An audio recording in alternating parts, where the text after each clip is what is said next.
tungkol sa divorce, nakakalungkot isipin lang kasi pag inisip mo mabuti. Sabi sa Bible, God hates divorce. Pero panahon pa nila Moises may divorce na eh. Pero iba sa divorce natin ngayon. Kasi dadami yun eh. Tapos magiging siyang community, magiging siyang culture na oy divorce ka rin, oy divorce ka rin, oy divorce ka rin. At sa lahat ng nakikita ko, siguro tingin ko ang ang valid lang na reason for divorce ay kung life threatening at yung harap-harapang infidelity. Pero yung hindi na ako happy, yung ganun, hindi na siya masaya.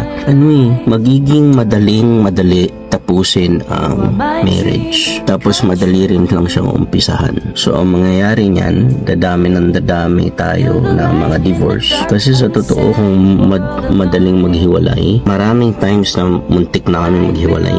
Yun siguro kailangan nating matutunan. Paano magpasensya, magpatawad, mag-improve para dun sa sinasabi nating taong mahal natin. Having said that, kung magkakaroon man talaga ng divorce, sana ang pwede lang yung yung life threatening kung nananakit na yung spouse, tapos kung infidelity. Pero yung mga hindi na ako happy, yung mga ganun, dapat walang ganun. Kasi yung happiness na yan ang pinakamabilis magbago, nagpa-fluctuate yan eh. Ngayon di ka masaya sa asawa mo, bukas masaya ka na ulit. Ngayon di ka masaya, bukas masaya ka na ulit. So kasagsagan ng away nyo, kasagsagan ng disagreement nyo, magfa-file ka ng divorce. Siguro marami lang din ako hindi naintindihan, hindi naman ako lawyer. Sana ang hanapin natin hindi yung matuto tayong magtapos o mag-umpisa ng bagong relasyon, magtatapos ng relasyon, mag-uumpisa ulit ng bagong relasyon, tatapos ng relasyon, mag-uumpisa ulit ng bagong relasyon. Matuto sana tayong magpatuloy ng isang relasyon, magpatuloy.